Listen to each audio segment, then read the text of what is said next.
Today we're going to read a great Christmas book called Winnie the Pooh's Christmas. Oh, and look at Winnie the Pooh. He's wearing a Santa hat. You can already tell from the cover this is going to be a great book.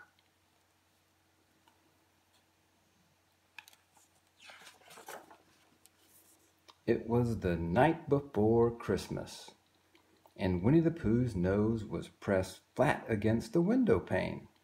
He was gazing out at the snow, hushing the 100-acre wood, gathering cozily like bedclothes around the house where he lived.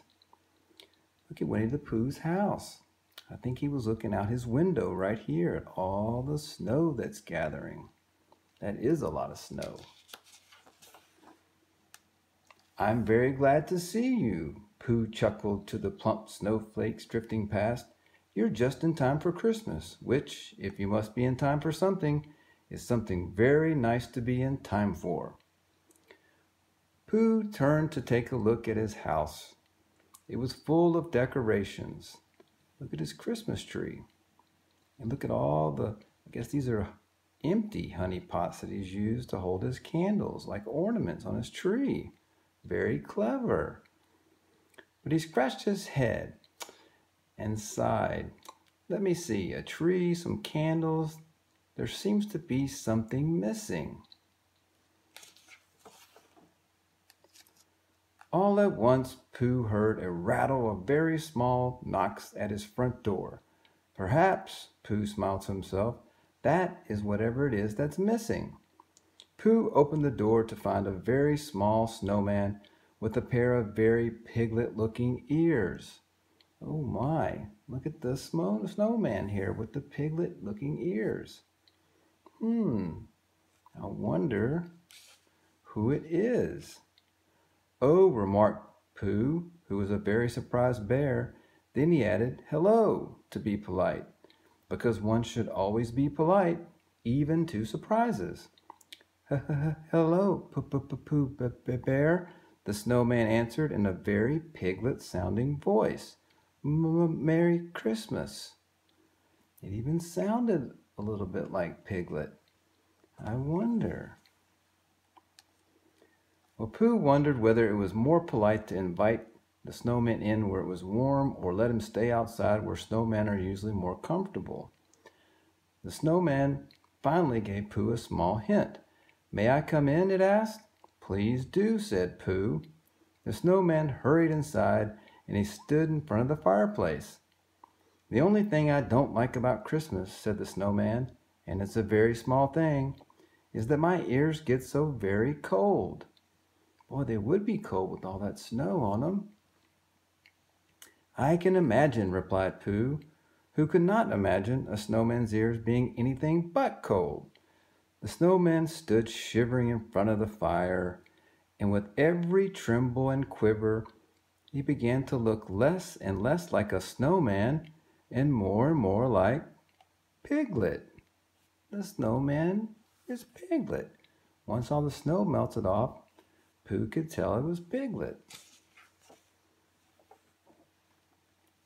"Why, hello, Piglet," blurted Pooh, delighted to see his very small, very best friend standing in the puddle of water on the hearth where a snowman had just stood moments before. "If I'd have known it was you, I would have invited you in." Piglet smiled up at his friend. "Oh, Pooh, you did invite me in.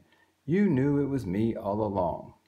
"Well, of course I did, Piglet," responded Pooh, scratching his head. "I just didn't know I knew until this particular moment." "My!" breathed Piglet in wonder as he gazed up at Pooh's Christmas tree, glimmering golden in the candlelight. Ooh, look at all the candles. Dozens of candles hung from its branches, each nestled in its own honey pot. "I've never seen so many candles on one tree," said Piglet. He liked Pooh's Christmas tree.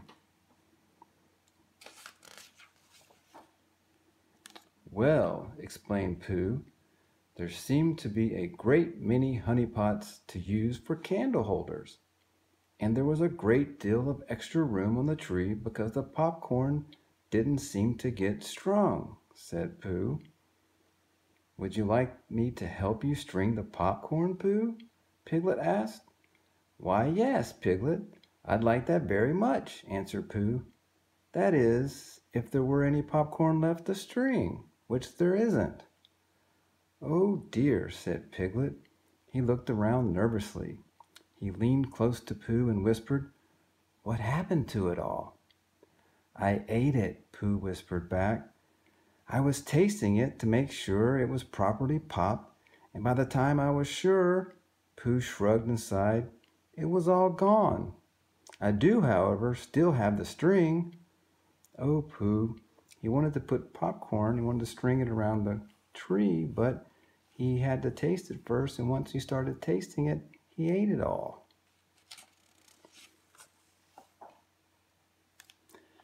Well, that's all right, Pooh, Piglet laughed. We can use it to string the string to wrap your gifts. But Piglet, chuckled Pooh, the gifts won't be here until tomorrow morning, and then I unwrap them. Pooh leaned close and whispered confidently into Piglet's ear, That's the way it's done, you know. There may have been a few things about Christmas on which Pooh was a little hazy, but opening presents wasn't one of them. No, Pooh, I mean, I'll help you wrap the presents you're going to give. So he's not talking about the presents that Pooh's going to receive from other people. Piglet's talking about using the string to wrap presents that Pooh is going to give.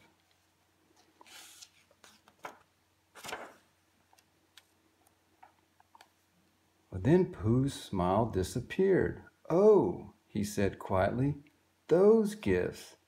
Then, even more quietly, he added, Oh, bother. What's the matter, Pooh? Piglet asked. Pooh sighed tremendously. I think I just remembered what I forgot, he said. It's presents.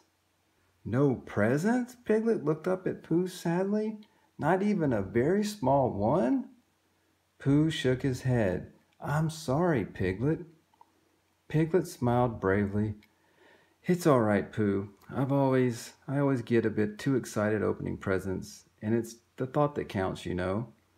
He sniffed. I think I'll take my very cold ears and go home. Piglet's sad, because he now knows that Pooh hasn't gotten any presents. What is Winnie the Pooh gonna do now?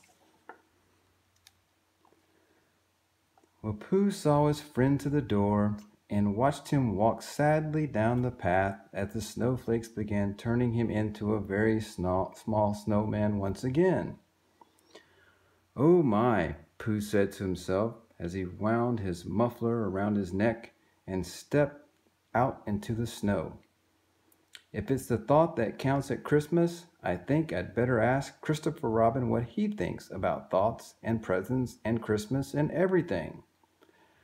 So Pooh decided to leave and go visit his friend Christopher Robin to get his thoughts and his advice about what's going on with the presents and Christmas. Well, it was a long, chilly tramp through the swirling night. The snowflakes tickled Pooh's nose and crept down the back of his neck to get warm. He was very glad when he arrived at Christopher Robin's house, and he knocked loudly on the door. Pooh Bear, Christopher Robin exclaimed. What a wonderful surprise. Come in. Pooh was led into Christopher Robin's toasty den, ablaze with lights and colors dancing merrily from candles to glass balls to tinsel and back again. Look at all the great decorations, the great Christmas tree. My, Pooh breathed, this certainly looks like Christmas. So I suppose I can ask you what I came to find out. And then he rubbed his chin thoughtfully. As soon as I remember what it is. I guess Pooh thought the Christmas lights and all the decorations were so beautiful that he forgot what he came to ask Christopher Robin. But then Pooh frowned and stepped up to Christopher Robin's fireplace, where a row of socks and stockings of all shapes and sizes hung neatly from the mantelpiece. "Don't you think," Pooh remarked, trying to look as wise as possible, "that Christmas is, perhaps, not the best time for drying your laundry?" "Silly old bear," Christopher Robin laughed, ruffling the fluff on Pooh's head. "That's not laundry. They're stockings to hold Christmas presents." "You mean," Pooh answered slowly, trying to take it all in, "you have to have stockings to put presents in?" "Yes," said Christopher Robin. "That's the way it's done." So Pooh thought he was just using the stockings hanging on by the fireplace to get them dry. But he's actually putting them there to have presents put in them. So Pooh learned something. "Oh, bother," said Pooh, looking down at his feet. Not only did he have no presents for his friends, but they had no stockings to put the presents in. Pooh, being a bear, had little use for stockings, bare feet being, after all, one of the things that bears are used to. All his friends in the 100-acre wood were much the same way. When Pooh mentioned this, Christopher Robin laughed. "Come with me, Pooh Bear. I have plenty of stockings for everyone." Christopher Robin showed Pooh a drawer containing socks and stockings of every size, shape, and color. Boy, there are quite a bit of stockings and socks. "These are all stockings who have lost their mates and would love to have someone with whom to share Christmas," said Christopher Robin. He scratched one of Pooh's ears. "It's the thought that counts, you know." "Why, yes," replied Pooh, happy that Christopher Robin had remembered to answer the question that he had forgotten to ask. "Thank you very much, Christopher Robin." So that was also one of the things that Pooh wanted to know, whether or not it was the thought that counts when it comes to giving Christmas presents. So Pooh's learned a lot from Christopher Robin. So he's going to give him all these socks and stockings. So now he has something to put presents in. Well, soon Pooh was walking happily home with his arms full of stockings. He's got all his stockings from nice Christopher Robin. Well, the snow had stopped falling, leaving a wonderful white coverlet over the entire forest. It was as if the 100-acre wood had decorated itself for Christmas. A huge moon made it seem as bright as day. That is a big moon. You can see his little footprints where he's going back through the snow. But, Pooh reminded himself with a yawn, it is very late and I must get these stockings delivered. He considered for a moment. I must get everyone presents too, of course, but the stockings come first. And so Pooh, being as quiet as the soft night around him, crept into his friends' homes one by one and left a stocking with a little note from Pooh hanging from each one's mantle. Oh. So he's taking the stockings that he got from Christopher Robin, and then he's dropping them off one by one in each of his friends' house. And he's putting a little note with them that says, "From Pooh." So first, of course, there was Piglet's house, where Pooh placed a very small stocking. Oh, I guess he's a small stocking because Piglet's small. He then left a striped one for Tigger because he was sure that was the sort of stocking Tiggers like best. So he's got stripes on it. Because Tigger has stripes. Then Pooh left a very bright orange one at Rabbit's house. I wonder why he chose an orange one. Eeyore got the warmest and friendliest stocking Pooh could find. I guess it's because Eeyore, he sleeps partly outside, so he wanted to make sure he got a warm one.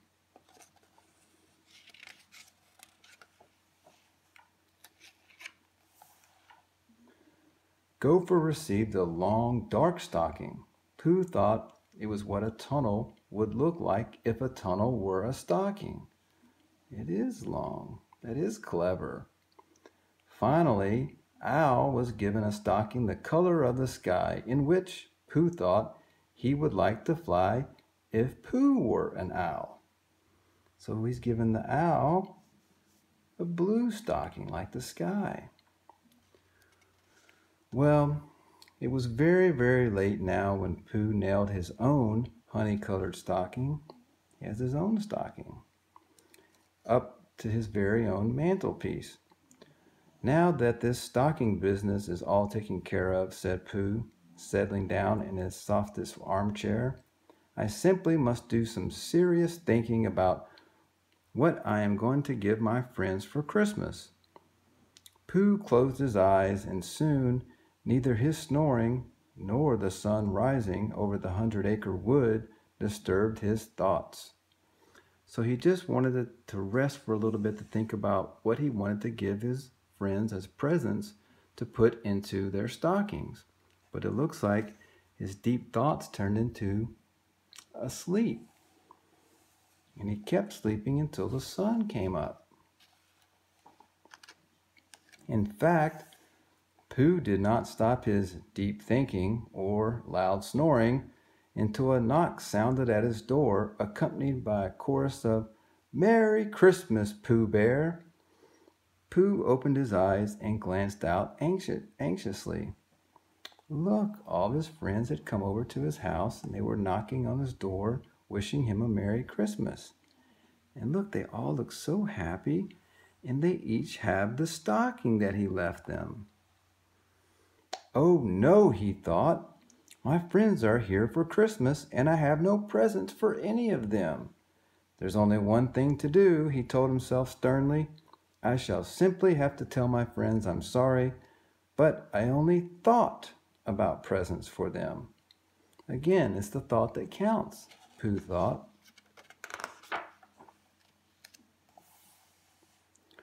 Well, Pooh opened his door and started to apologize, but before he could say a word, in rushed all his friends, Piglet, Tigger, Rabbit, Gopher, Eeyore, and Owl, all thanking Pooh at once for his thoughtful gifts. So they all were rushing in to thank Winnie the Pooh for the gifts. Piglet was wearing a new stocking cap. So Piglet was wearing his, and he said, My ears are very grateful, Pooh Bear. It was exactly what I wanted. Oh, because he had his cold ears when he had walked over, and he was using his stocking to cover his ears. So he was grateful for Pooh's gift. And Tigger told Pooh how much he loved his new stripedy sleeping bag. It's cozier than cozy. So he had his stocking, and Tigger was going to be using it as a sleeping bag. Well, Rabbit couldn't wait to tell how he had always dreamed of owning a color-coordinated carrot cover. Yeah, that's why he got the orange stocking, the same color as a carrot. And he thought it would be great to carry his carrots in. It matches the same color. Well, how could Pooh have possibly known, thought the rabbit, till everybody's loving their gifts. Well, Gopher appreciated the bag for toting around his rock samples. So he liked the long stocking for his socks. Never had one been big enough before, Gopher said. And then Eeyore explained, if anyone was interested, that his tail had never been warmer than it is in its new warmer. So Eeyore was using his stocking to keep his tail warm. So they all were using their stockings in different ways. And they all thought that they were exactly the type of thing that they needed. What a great gift from Winnie the Pooh. And the owl was positive that his brand new windsock would provide him with all the necessary information required to prevent the occasional crash landing through his dining room window. So now he would use his stocking to be able to tell which way the wind was blowing, and that would help the owl as he was flying in and out of his home.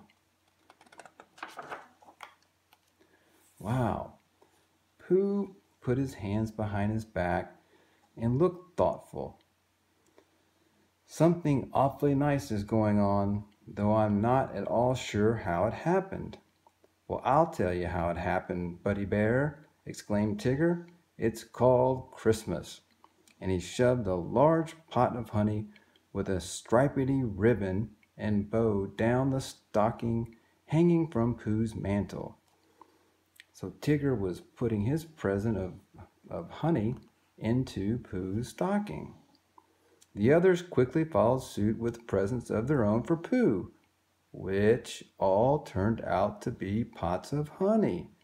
So everyone gave him a present, and they all gave him pots of honey. I know that's what Winnie the Pooh would want, because what else would a Pooh Bear want for Christmas or any other time?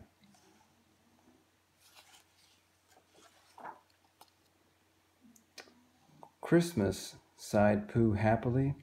What a very sweet thought indeed.